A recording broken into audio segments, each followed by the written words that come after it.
perseguição policial, bateram o carro, aí a polícia encontrou, me ligou, tinha um menor de idade dentro do carro, eu tive que ir para a delegacia aqui, que chama CIA, se não me falha a memória, aqui perto da praça, essa praça aqui da Amazonas.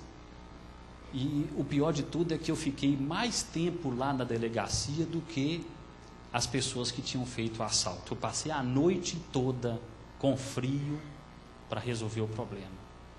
E quando eu cheguei para dar minha primeira palestra, eu estava completamente esgotado fisicamente, travado, eu tenho um problema de coluna. Eu fui roubado.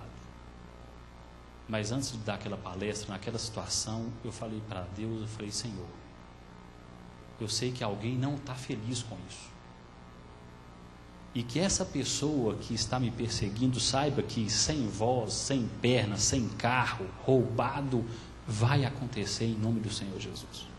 Porque é para a honra e glória dele. E quando nós trabalhamos para Deus, irmãos, a oposição vem. Mas se Deus é por nós, quem será contra nós? Então eu fui roubado. E vou ser roubado. Que é o tema de hoje. Eu vou ser roubado, mas dessa vez eu vou querer ser roubado, porque eu vou ser arrancado dessa terra. Porque quem vai vir me roubar virá como um ladrão. Já ouviram essa expressão? Virá como um ladrão para nos roubar daqui e levar para a eternidade. Amém? Amém. Esse é o roubo que eu quero estar do lado do ladrão. O Senhor Jesus vai nos tirar dessa terra. Amém? Próximo slide, por favor. Então, queridos, primeiro domingo nós conversamos sobre a abominação desoladora. Eu apresentei para vocês o cronograma de Deus que está no livro de Daniel e no livro de Apocalipse.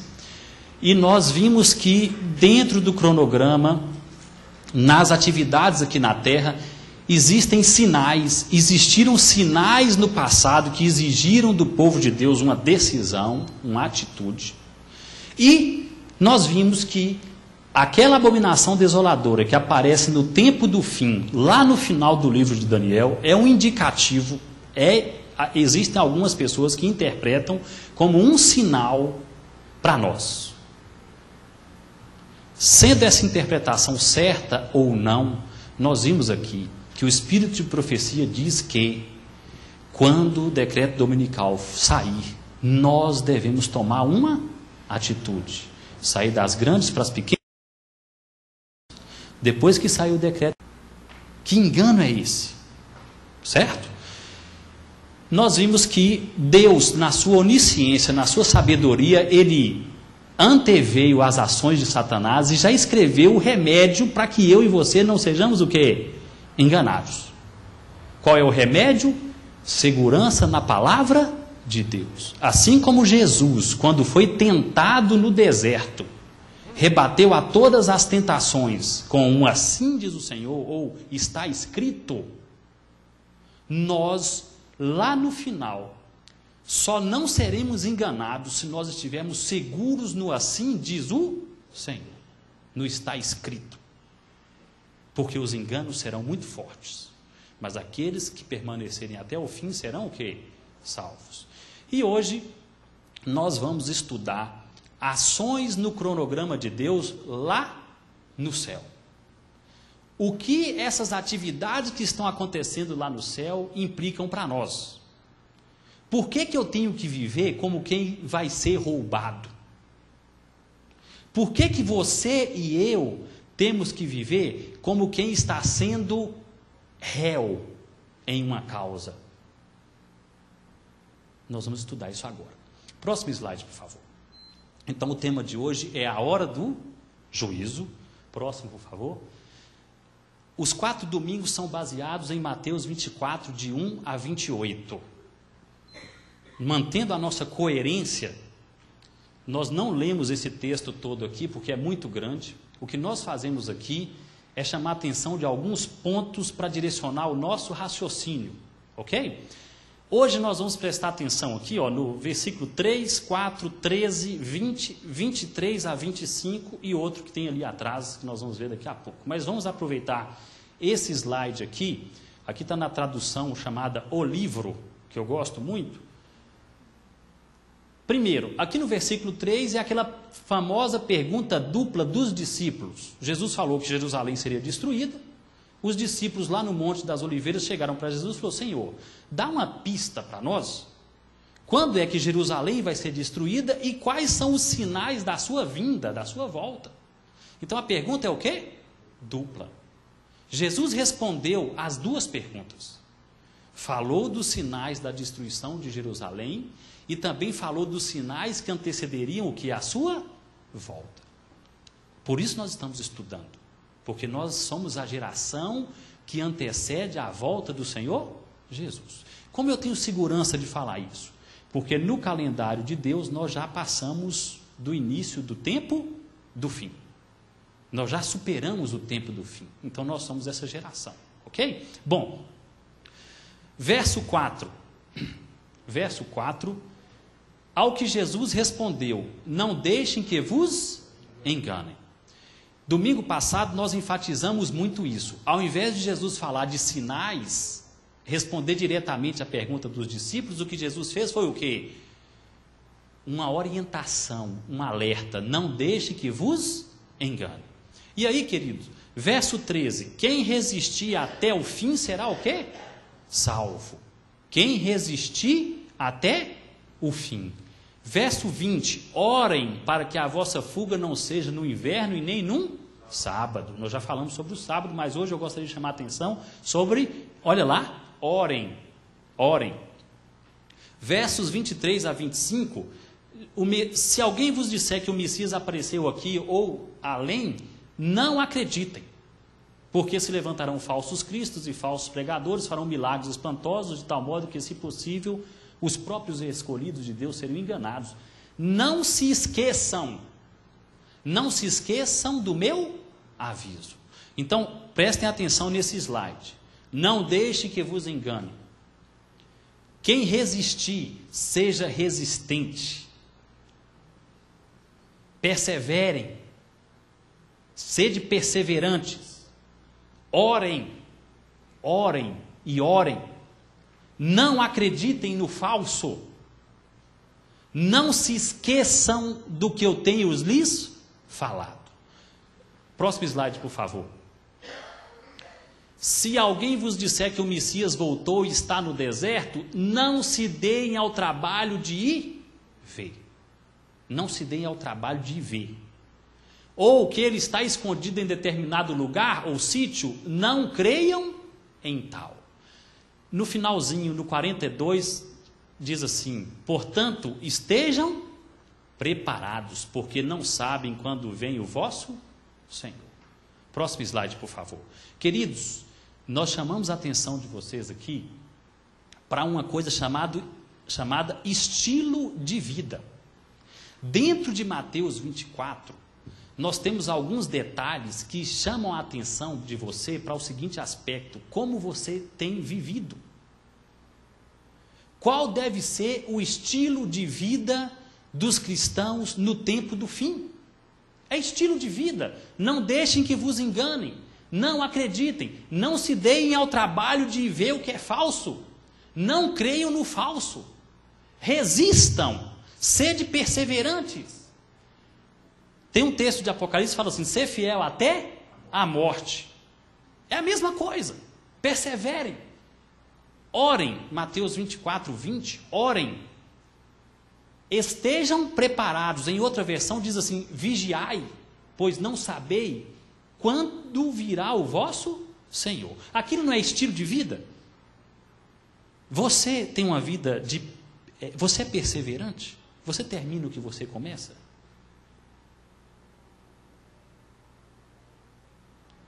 Você, como cristão, é alguém que persevera? Ou você é oscilante? Ou você está mais para lá do que para cá? Oração.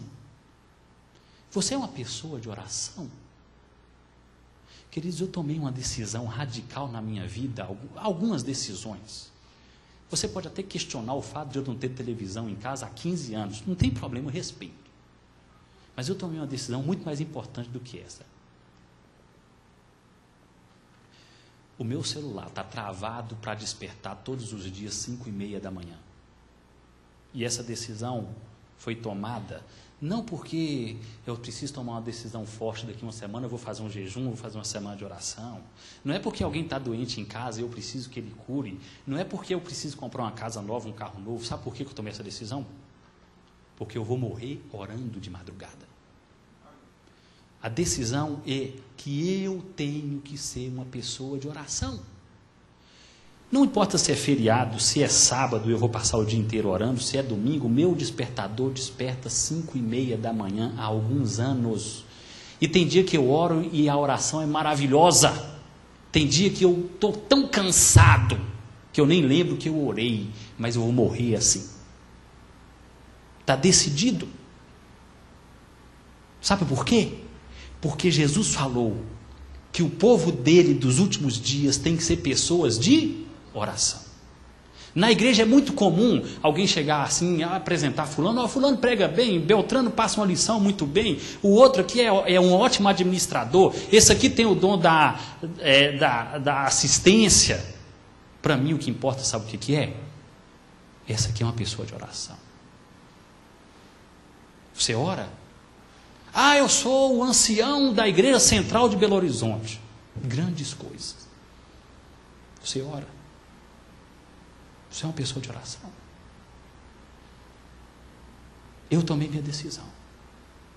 Pode estar frio, quente, eu estou acordando 5h30 da manhã para orar.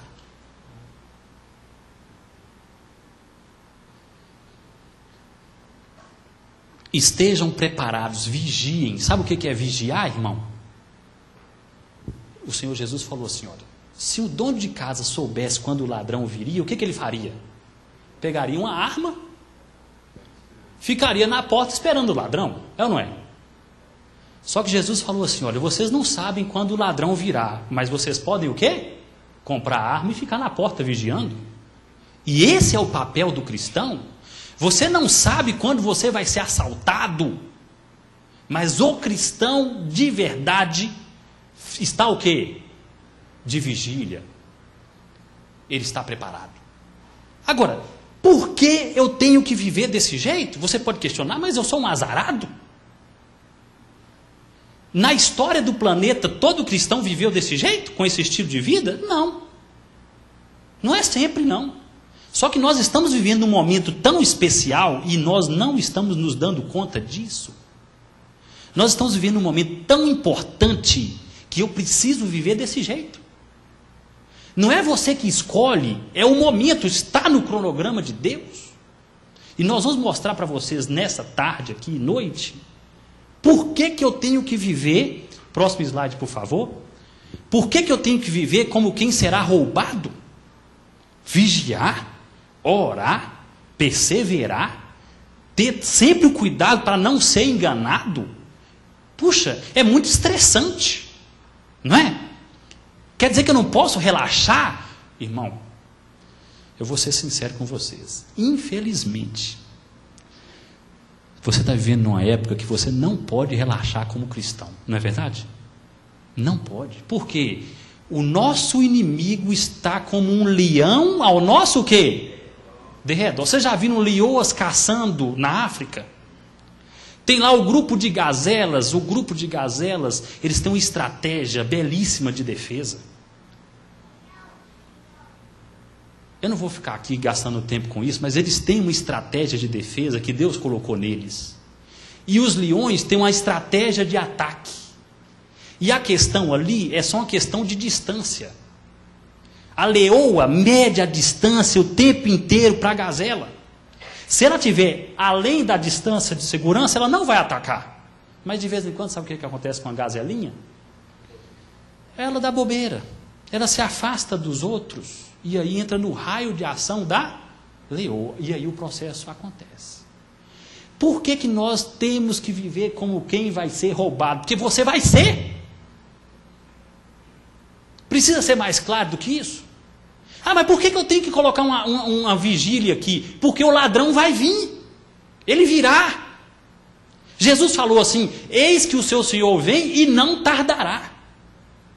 A terra pode passar, mas as minhas palavras o quê? Não passarão. E ele falou, eu voltarei como um ladrão. Eu vou voltar a hora que ninguém espera. Assim como foi nos dias de Noé, nós terminamos de ler ali, eu passei rápido, mas assim como foi nos dias de Noé, vai acontecer agora. Então, querido, você não tem escolha. Esse mundo vai ser tomado de assalto pelo Senhor Jesus. Satanás vai tentar assaltar antes. Mas ele vem só para matar, roubar e destruir. E nós não podemos viver como aquelas gazelinhas que se distraem. Porque a situação é crítica. Próximo, por favor. Bom, isso tudo aqui foi para conseguir mostrar para você que tem alguma coisa acontecendo que exige de nós um estilo de vida diferenciado. Diferenciado. Certo? Agora, no cronograma de Deus, nós podemos achar que a ação é essa, nós podemos entender o que está acontecendo, que exige de mim um estilo de vida diferenciado? Sim. Apocalipse 14, verso 6, é o outro livro que tem a outra parte do cronograma de Deus, é Daniel e Apocalipse, certo? Lá diz o seguinte, então vi outro anjo que voava pelo céu e tinha na mão o quê? O evangelho eterno para pregar aos que habitam na terra, a todo mundo da terra. E qual que era esse evangelho? Qual que era essa primeira mensagem? Temam a Deus e glorifiquem-no, pois chegou a hora do seu juízo. Adorem aquele que fez o céu, a terra, o mar e as fontes das águas. Nós já ouvimos vários sermões sobre isso aqui.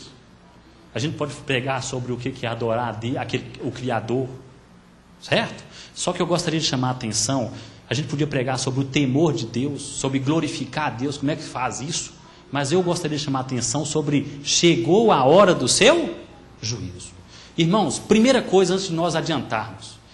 Aquele anjo significa o quê? Mensageiro. Então alguém viria a esse planeta com uma mensagem.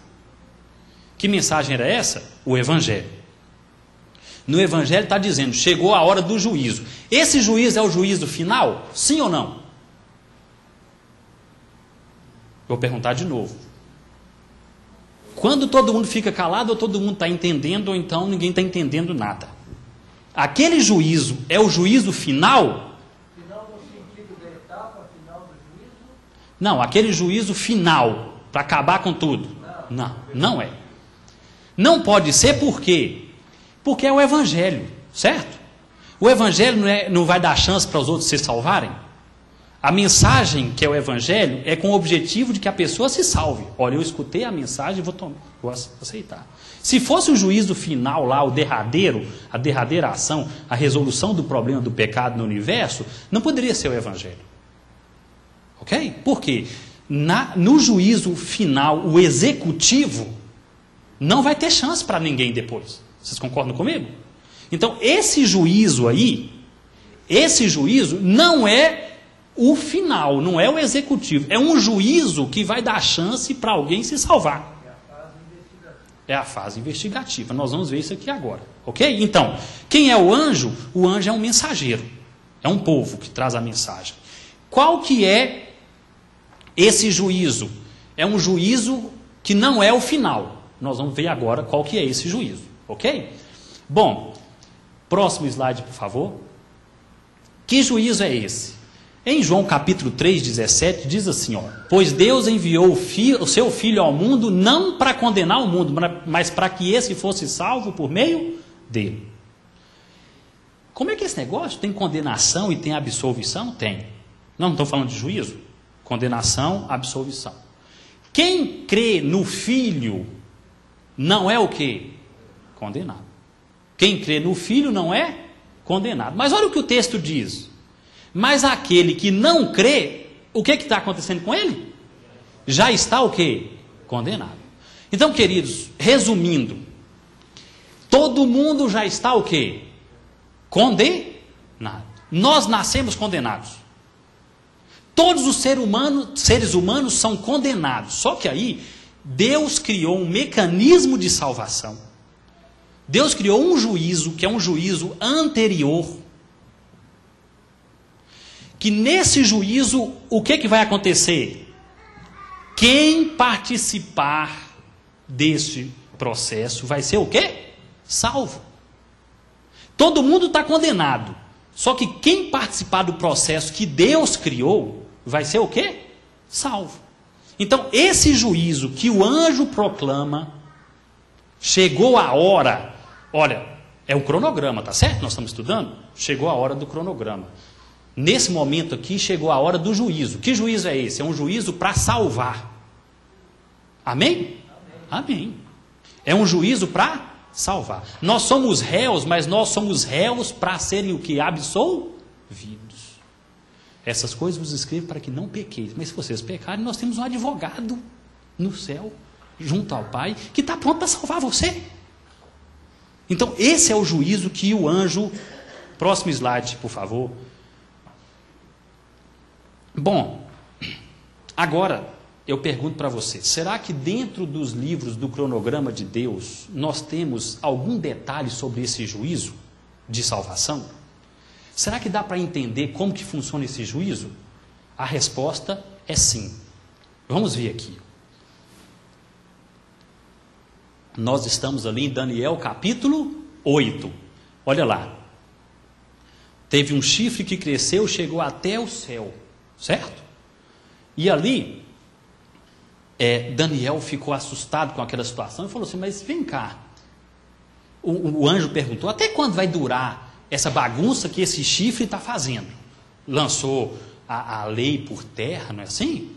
Lançou a verdade por terra, mudou os tempos e a lei, perseguiu os santos durante 1260 anos. Até quando que isso vai durar? Aí ele respondeu, olha, até 2300 tardes e manhãs, então o santuário será o quê? Purificado. Aí você pode dizer, mas santuário é o santuário hebreu, o santuário lá de Israel. Só que tem outro verso que eu gostaria que vocês lessem comigo, o verso 17 de Daniel 8. Veio, pois, perto de onde eu estava, e vindo ele, fiquei amedrontado, caí com o rosto em terra. Esse foi Daniel. Mas ele me disse, entende, filho do homem, pois esta visão se refere para onde? Para qual tempo? Para o tempo do fim.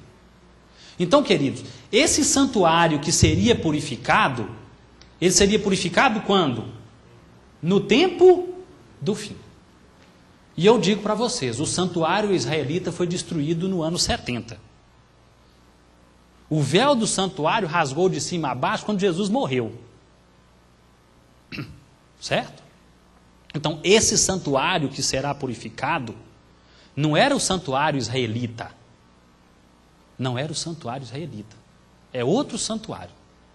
Aí você pode dizer, mas esse irmão está fazendo uma confusão danada aqui hoje. Primeiro ele falou que tem um juízo, certo? Esse juízo tem um tempo no cronograma. Depois ele falou que esse juízo era para salvar. Agora ele vem me falando de purificação do santuário. Querido, é porque purificar o santuário significa fazer juízo. Certo? Vou repetir. Purificar o santuário dentro dos livros de profecia é a mesma coisa de dizer, estou fazendo juízo. Vou mostrar para vocês dentro do próprio livro, dos livros. Próximo, por favor. Bom, eu não vou só falar para você que esse santuário está no céu, eu vou mostrar na Bíblia. Hebreus capítulo 9, 11 diz que Cristo entrou por meio do maior e mais perfeito que? Tabernáculo, não feito por mãos. Então Jesus, ele trabalhou num santuário não feito por mãos. O mesmo livro, o verso 12, fala que ele entrou uma vez por todas no santo lugar. Todo adventista devia ter uma tradução da Bíblia que fala desse jeito. Tem umas traduções para aí que fala que ele entrou no santo dos santos. Não é boa essa. Essa é a boa. Ele entrou no santo lugar, ou no santuário. Verso 24. Pois Cristo não entrou no santuário feito por mãos, figura do verdadeiro, mas ele entrou onde? No próprio céu. Então, Paulo deixa claro no livro de Hebreus que existe um santuário onde? No céu. Eu mostrei para vocês que o cronograma lá no livro de Daniel fala que esse santuário do céu seria purificado no tempo do fim. Próximo, por favor. Agora, no livro de Daniel, tem uma visão fantástica, que é no verso 7, de 9 a 13. Verso 7, nós estamos nessa visão, tá certo? Olha lá como termina a visão de Daniel, capítulo 7, que é a segunda visão. O que está escrito ali, irmãos? Juízo. Então Daniel viu aqueles 4 animais, que é Babilônia, Média-Pérsia, Grécia, Roma. Viu o chifre pequeno, que é Roma eclesiástica. E no final da visão, o que é que ele viu? Ele viu o juízo. O mesmo juízo que o anjo estava proclamando. Olha lá que interessante. Eu continuei olhando e até que foram postos o quê? Nos tronos. Quem se assentou nesses tronos? O ancião de dias. Ele se assentou. Aí, queridos, vem a descrição do trono de Deus, que é o ancião de dias. Até que ele fala assim, assentou-se para o quê? Para o juízo. Assentou-se para o juízo. E o que foram abertos? Não é à toa que eu trouxe 4 livros aqui para mostrar para vocês. Os livros foram abertos. Lá no final, para a gente ganhar tempo, eu estava olhando nas minhas visões noturnas e eis que vinha com as nuvens do céu um como filho de homem. E dirigiu-se ao ancião de dias e foi apresentado diante dele. O que é isso? Quem é o que, quando esteve aqui na terra, se apresentava como o filho do homem? As raposas têm seus covis, não é assim? Mas o filho do homem não tem onde reclinar a cabeça. Quem é o filho do homem? Jesus Cristo. Então, queridos, olha que cena interessante. Os tronos foram postos. Não parece uma cena de juízo mesmo? Deus se assenta. Existe o serviço, miríades de miríades do serviço, um rio de fogo. Deus. O juízo foi posto, os livros foram abertos e de repente ele vê quem voando com as nuvens? Jesus. Isso aqui não é a segunda vinda, isso é a entrada do advogado no cenário do juízo. Jesus entrou ali no juízo para fazer o trabalho dele de advogado, naquele primeiro momento. Depois ele vai fazer o trabalho de quê? De juiz. Certo? Então, eu terminei de mostrar para vocês, para a gente seguir o nosso raciocínio. Está havendo um juízo. Chegou a hora do seu juízo, é a mensagem. O juízo está ligado à purificação do santuário, e dentro do cronograma de Deus, nós vimos aqui que o santuário está onde? No céu. Nós vimos aí em 3 livros, Apocalipse, Daniel e Hebreus. Falta Apocalipse. Rapidamente, por favor, próximo slide. No livro de Apocalipse, olha que interessante. Apocalipse 1, 10, fala que ele viu Jesus andando entre 7 candeeiros de ouro. O que é isso, né? O candelabro do santuário?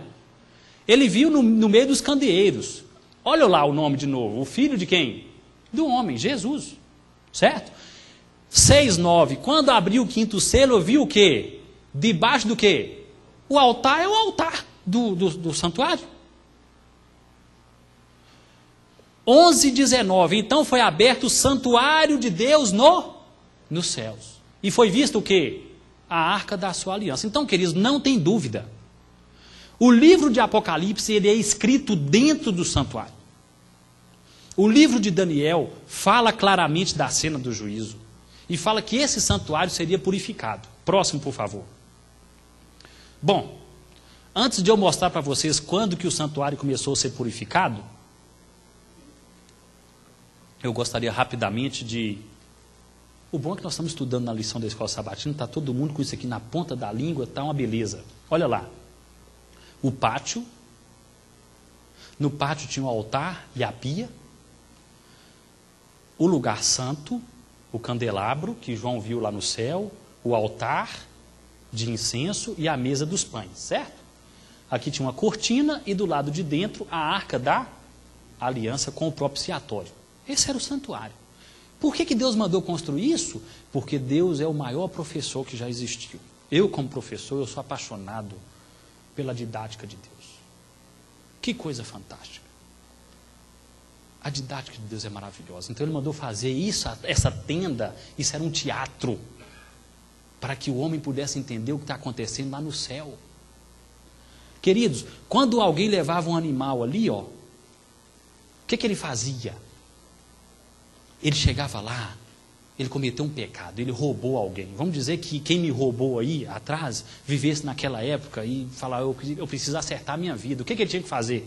Pegar uma ovelha e levar no santuário. Chegava lá no santuário, o sacerdote falava, você vai colocar a mão em cima da cabeça do animal. Quando ele colocava a mão, ele confessava o pecado. Depois o próprio pecador degolava o animal. O que era feito com o sangue do animal?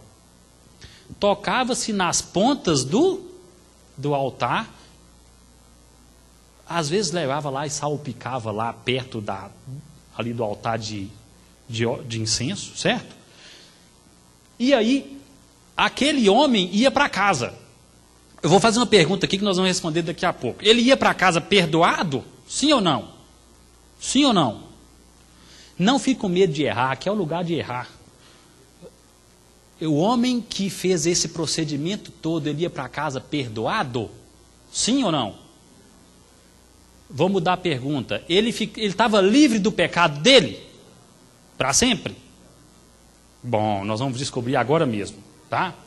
Queridos, o que acontecia ali, entendamos. Próximo slide, por favor. Olha o que Jeremias 17:1 está dizendo. O pecado de Judá está escrito onde? Com estilete de ferro, gravado com ponta de diamante nas tábuas dos seus corações e nas pontas dos seus altares. Queridos, quando o sangue do animal tocava a ponta do altar, sabe o que estava acontecendo ali? Aquele pecado que estava no pecador passou para o animal na confissão. E quando o sangue do animal tocou a ponta do altar, o pecado saiu do pecador e foi para onde? Para o altar e para o santuário. O santuário é um depósito de pecados.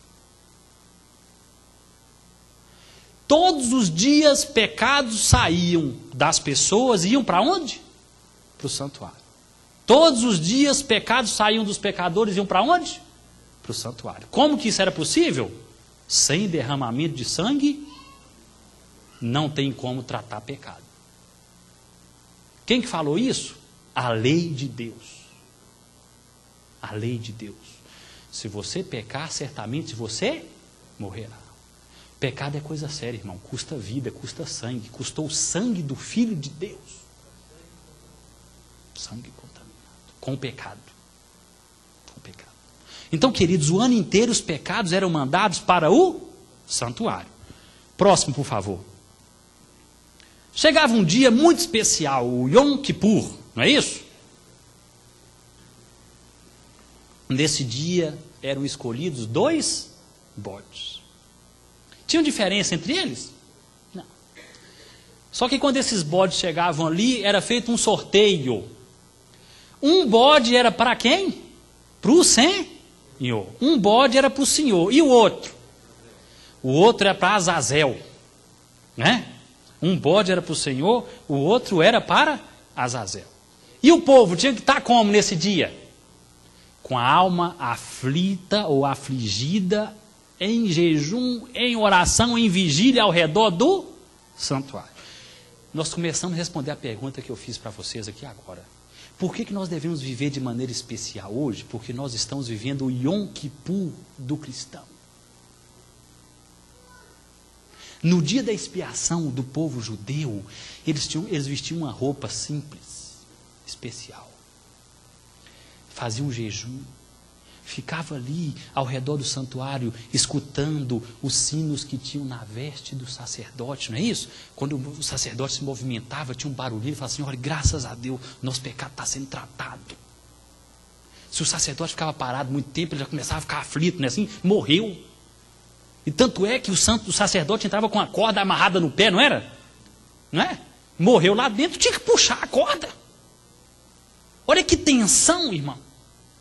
Por que nós hoje devemos viver assim? Porque nós estamos vivendo o Yom Kippur de verdade. Isso aqui era só uma figura, um símbolo. Hoje é o de verdade, hoje é para valer. Não queira você viver como aquele camponês lá da região montanhosa de Efraim, que cultivava uva e azeite. Hoje é um dia especial. Um bode morria. O bode que era sorteado para o Senhor, ele morria. E o outro bode? Com o sangue do bode que morria, ele entrava lá e figurativamente pegava todos os pecados que foram acumulados ali durante o ano. O sumo sacerdote era o único que tinha essa capacidade de pegar todos os pecados. Olha que coisa fantástica. Quando o sumo sacerdote saía dali de dentro, ele saía com uma carga enorme nas costas. O que era aquilo? Todo o pecado que foi para o santuário durante o ano. E ali ele colocava a mão em cima daquele bode lá, ó, e figurativamente mandava todos os pecados para aquele bode. E o bode era levado para o deserto para morrer por lá, está certo? Beleza? Então, isso era a purificação do santuário. Chegou a hora do seu juízo. Chegou a hora do quê? Da purificação do santuário celeste. E você está vivendo nessa época. Eu estou vivendo nessa época. É tão verdade que eu vim aqui como mensageiro do Senhor trazer essa mensagem, porque essa é a mensagem para nós hoje.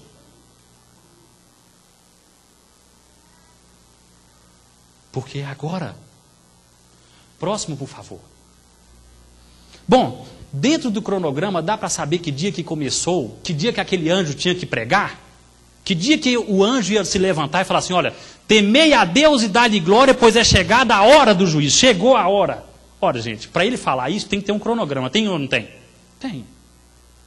E no cronograma de Deus, Daniel capítulo 8 e 9, eu vou passar rapidamente, de novo eu digo, se você não está seguro disso, quer estudar mais, nós temos pessoas nessa igreja que vão atender você e vão estudar a Bíblia com você.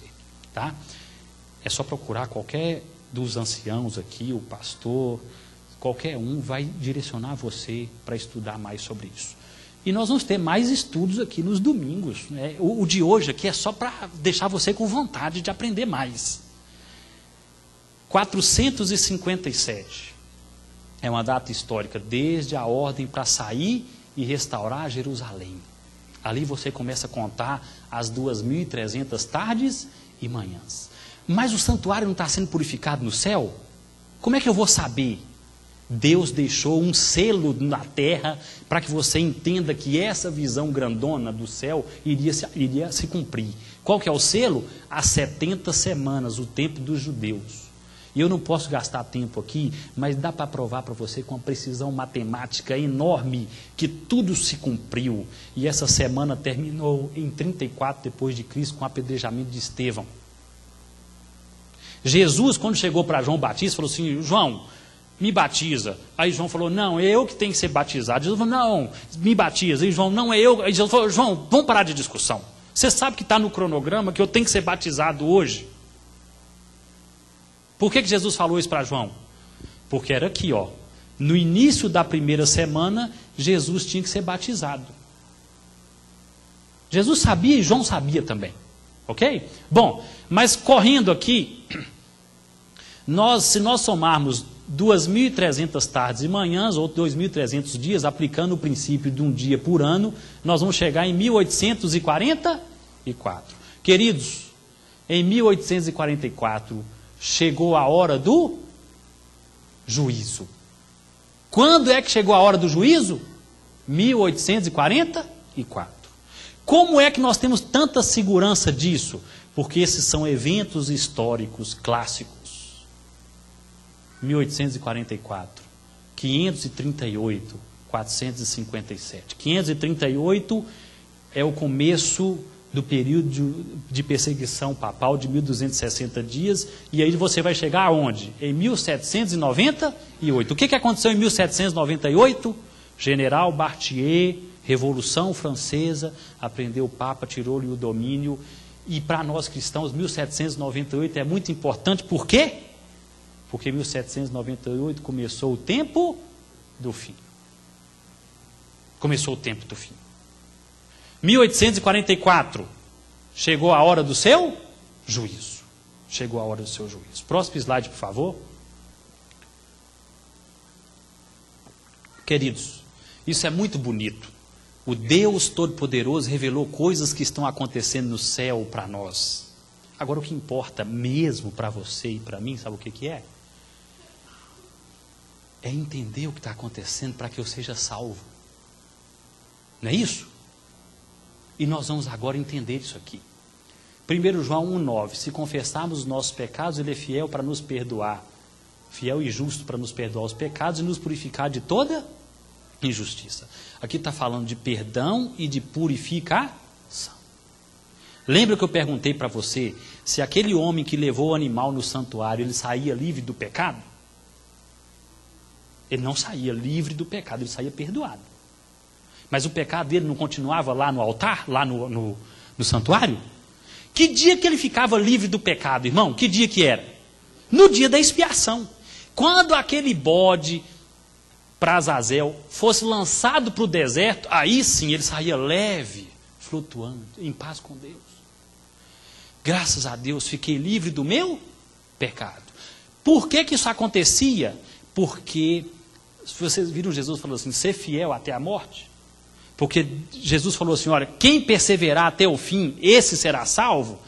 É porque o santuário, que você entenda hoje aqui, aprenda de uma vez por todas, que o que importa é o final do quê?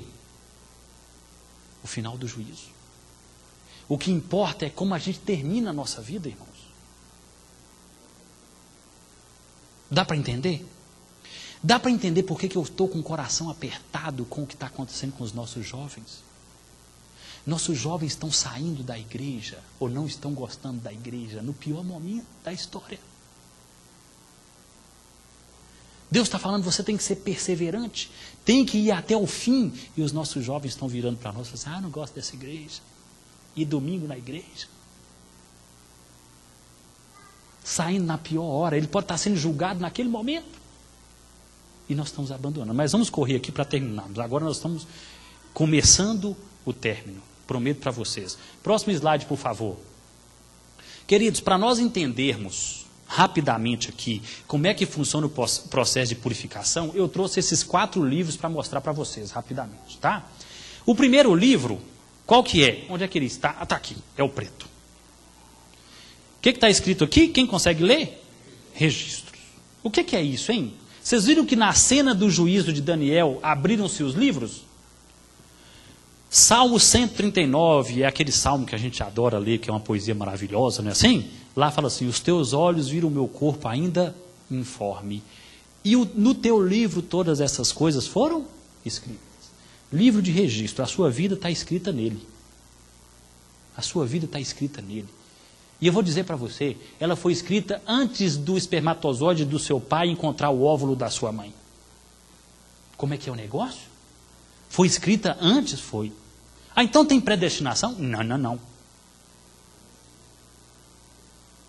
Como é que é? Deus escreveu antes e não existe predestinação? É verdade, é assim mesmo. Deus escreveu antes porque Ele sabe. E Ele precisa saber porque o juízo precisa terminar com gente viva, é ou não é? Se Ele não soubesse, o juízo não terminaria nunca. Mas como Ele sabe, Ele pode julgar quem não nasceu ainda. Fantástico, não é? Quer dizer que Deus pode julgar o meu filho que tem 5 anos? Pode. Está tudo escrito onde? No registro. Ah, irmão, eu não entendi. Por que não tem predestinação? Você não sabe o que aconteceu aqui? Que morreram 2 pessoas naquele viaduto ali de frente ao UFMG, naquele protesto? Sim ou não? Você sabe ou não sabe? Mas você pode mudar? Conhecimento é diferente de imposição, irmão. Conhecer uma coisa não significa que você está impondo aquilo. Do mesmo jeito que você conhece o passado, Deus conhece o futuro. Não predetermina. Exatamente. O conhecimento que você tem do passado não te autoriza a determinar o passado. O conhecimento que Deus tem do futuro, apesar de Ele poder, Ele não Predetermina. Porque ele dá uma coisa chamada livre-arbítrio para o cristão. Se isso aqui fosse predestinação, não existiria livre-arbítrio. Eu quero que você entenda que existe um livro dos registros, onde tudo da sua vida, até os seus pensamentos, estão o quê? Escritos. Próximo slide, por favor. Existe um outro livro, esse é o livro que ninguém gosta. É o livro dos pecados. Esse é o livro que ninguém gosta. Lá em Isaías 65, de 6 a 7, diz assim: vejam, porém, está escrito diante de mim, o quê? Os seus pecados como os pecados dos seus antepassados. Os pecados estão registrados. Essa é a hora que a gente abaixa a cabeça, não é? Mas não precisa abaixar a cabeça, não. É só você levar seu pecado para o santuário, no céu. Não é? Mas está lá. Você precisa da entrada no processo de salvação para tratar desses pecados. Próximo, por favor. Ah, esse é o que todo mundo gosta. Esse livro aqui é fantástico. Eu vou até ficar aqui perto dele. É o dourado. Não é? É o livro da vida. É o livro da vida. Tem 2 textos ali, eu vou ler só o 3:5. O vencedor será igualmente vestido de branco, jamais apagarei o quê? O seu nome do livro da vida. Então quer dizer que o nome pode ser apagado do livro da vida? Pode. Olha lá, a Bíblia está falando. Que quem vencer não terá o nome apagado. Isso é importantíssimo, gente. Vocês se lembram que no santuário o pecado era transferido para o santuário durante o ano? Sim ou não? Sim. O que significa ter o pecado transferido para o santuário durante o ano? Ter o nome escrito no livro da vida. Imagina aquele israelita ou aquele cidadão desse planeta que passou o ano inteiro e não mandou nenhum pecado para o santuário. O que acontecia com ele? O Yom Kippur não faria sentido para ele. Ele não mandou nenhum pecado para o santuário para ser tratado. Entenderam isso? Então, o que significa ter o nome escrito no livro da vida? Significa dar entrada no processo de salvação. O que significa ter o nome escrito no livro da vida? Dar entrada no processo de salvação. Aqueles que foram lá e confessaram os seus pecados, e aceitaram o Senhor Jesus como Salvador da sua vida, esses têm o nome escrito no livro. O pecado dele foi para o santuário, o processo de salvação dele começou, porque o juízo é para salvar. Mas para salvar quem? Para salvar quem, irmão? Quem tem o nome escrito no livro da vida. O processo é para salvar, amém? E agradeçam a Deus porque os nomes de vocês estão onde? No livro da vida. Agora pode ser apagado, certo? O nome pode ser apagado. E agora vem o último livro, próximo slide, por favor. O livro de memorial, que é esse aqui. Você sabia que existe um livro de memorial? Olha lá, esse verso é maravilhoso, irmãos. Malaquias 3,16.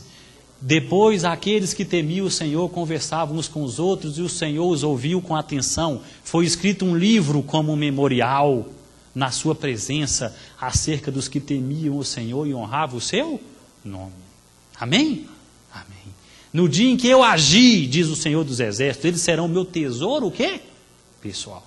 Queridos, no livro de memorial, porque o nosso tempo já acabou, no livro de memorial estão os atos de justiça dos santos. Quando você recebe o Espírito Santo de Deus, o Espírito Santo produz os frutos do Espírito. E só esses frutos do Espírito são escritos no memorial. Só. As boas ações movidas pelo Espírito Santo. Ah, eu sou bonzinho por mim mesmo, eu faço tanta caridade. Não vai para o memorial, não. No memorial vai o quê? Aqueles que dão entrada no processo de salvação, que recebem o Espírito Santo, aí sim, vai para o memorial. Ah, não, eu não dei entrada no processo, mas eu sou bonzinho. Não é para o memorial. Ok? Bom, próximo, por favor. Queridos, esse texto é um texto um pouco polêmico, mas eu preciso passar aqui rapidamente. E depois nós podemos estudar um pouco mais. Ezequiel 18, de 21 a 24, vem falando assim, para nós terminarmos. Se um ímpio se desviar dos seus pecados que cometeu, e obedecer os meus decretos e fizer o que é justo e direito, com certeza viverá, não morrerá. Não terá lembrança nenhuma das ofensas que cometeu. Então, como é que funciona o processo para o ímpio? Passou a vida inteira pecando, mas no final aceitou o Senhor Jesus, deu entrada no processo de salvação. O nome dele foi escrito no livro da vida. Sabe aquele soldado que estava, aquele preso que foi crucificado ao lado de Jesus, que virou para Jesus poucas horas antes de morrer e falou assim: Senhor, lembra-te de mim quando entrares no teu reino? E o Senhor Jesus virou para ele e falou assim: eu te digo hoje eu te digo, estarás comigo no paraíso. É o caso clássico aqui. Pecou a vida inteira, no último momento teve o nome escrito no livro da vida. O que vai acontecer com o livro de pecado dele? O que vai acontecer? Olha lá. Não se terá lembrança nenhuma das suas ofensas. Amém? Louvado seja Deus por isso. Que dia que isso acontece? No Yom Kippur. No final do Yom Kippur, o pecado não vai para o bode de Azazel, não vai para o deserto? Todos os pecados de quem entrou no processo de salvação vão para Azazel. Amém? Amém. Você quer apagar seus pecados? Sabe aquele dia que você acorda e fala assim: se eu pudesse voltar no passado e apagar aquilo que eu fiz de errado? Aqui, ó. Tem um dia. O mecanismo está aí. Agora, olha lá. Se, porém, um justo se desviar da sua justiça e cometer pecado, as mesmas práticas detestáveis dos ímpios deverá ele viver, nenhum de seus atos justos será lembrado. Passou a vida inteira na igreja, chegou no final, não foi perseverante, não foi fiel até a morte, não viveu como deveria viver. O livro da vida, o nome dele é apagado do livro da vida. Os seus atos de justiça serão o quê? Esquecidos. E no pecado que ele cometeu, ele morrerá. Por quê? Porque quando o sumo sacerdote sair do santuário celestial para jogar o pecado sobre Azazel, o pecado dele não vai para Azazel, o pecado dele vai voltar para ele. Isso é o juízo. Esse é o processo que começou em 1844. Você e eu precisamos ser doutores nisso. Você e eu precisamos ensinar para os nossos filhos isso. Eles precisam entender isso. Próximo slide, por favor. Por que nós devemos viver como quem será roubado? Já sabemos a resposta. Porque estamos sendo, próximo, por favor, estamos sendo julgados. Olha o Yom Kippur em Israel. Eles estão atrasados. Enquanto eles estão achando que tem Yom Kippur aqui na terra, o Yom Kippur está acontecendo onde? Está acontecendo onde? No céu. Mas daquele jeito é que nós deveríamos viver, irmãos, ao redor do templo, em espírito de oração, como quem está sendo o quê? Julgado. Levítico 23, 29, porque toda alma que nesse dia não se afligir será eliminada do seu povo. E o último slide, por favor. Para não sermos enganados, devemos viver como Jesus ensinou no capítulo 24 de Mateus, orando, vigiando, perseverando e não se deixando enganar, porque nós estamos sendo réus, mas é réu num processo de salvação. E eu gostaria de terminar pedindo a Deus que no final dessa história, todos que estão aqui, todas as famílias aqui representadas e todas as que ouvirão e entrarão nessa igreja algum dia, tenham seus pecados cancelados, para a honra e glória de Deus. E de nós vai ficar o memorial daqueles que foram salvos pela graça de Deus. É isso que eu gostaria de lembrar você nessa noite. Antes de terminarmos, eu gostaria de dizer que eu vou ficar aqui 15 a 20 minutos, como de praxe. Existem algumas pessoas que têm algumas dúvidas até sobre a palestra passada, então eu ficarei aqui e responderei as perguntas de vocês calmamente, tá? Aqueles que não têm dúvida nenhuma e precisam ir, fiquem à vontade, ok? Levantemos.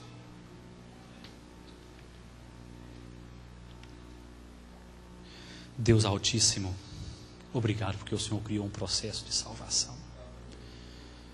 Obrigado, Pai, porque hoje à noite o Senhor mais uma vez nos mostrou como funciona o processo.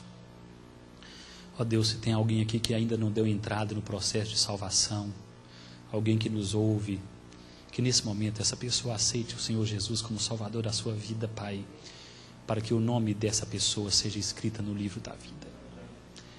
E nós, que já temos nosso nome escrito no livro da vida, ó Pai, dê perseverança para nós.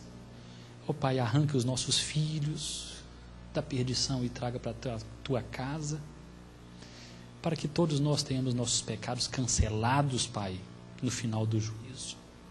Te oramos em nome de Jesus. Amém. Amém.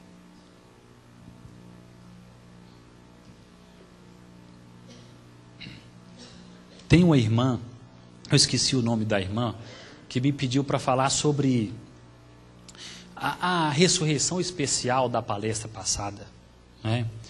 Que é sobre os que ressurgirão para a vergonha e outros para a vida.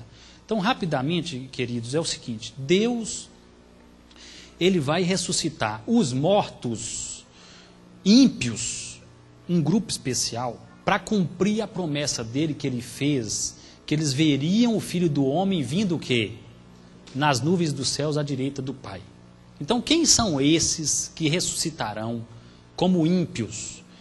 São os sacerdotes que julgaram a Jesus, aqueles soldados que o condenaram, que o crucificaram, tá?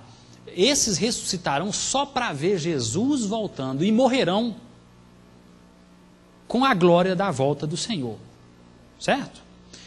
Por outro lado, nós teremos santos especiais que o Senhor vai dar um presente para eles. Qual é esse presente? Eles ressuscitarão glorificados, já com o corpo para a eternidade, e estarão aqui antes da volta do Senhor para assistir os momentos finais. Imagina um homem como Daniel, né, que viu tudo isso, Deus vai dar um presente para ele. Daniel, você quer assistir de camarote os eventos finais? Então é um presente que Deus vai dar. Essas pessoas especiais, em alguns momentos, eles fortalecerão os que estarão vivos aqui. A última geração, eles aparecerão para eles e falarão: olha, eu estou aqui, eu vim fortalecer para você, fique firme, o Senhor já está voltando. Esse é o objetivo, tá? Então, essa é a ressurreição especial do Senhor. O que vai acontecer de falso aí já é trabalho de Satanás. Aí são demônios que simularão essas pessoas. Ok, irmã? Alguém mais tem alguma pergunta, algum ponto aqui, que é muita informação e é muito pouco tempo para isso? Se você quiser, é só perguntar que a gente vai ter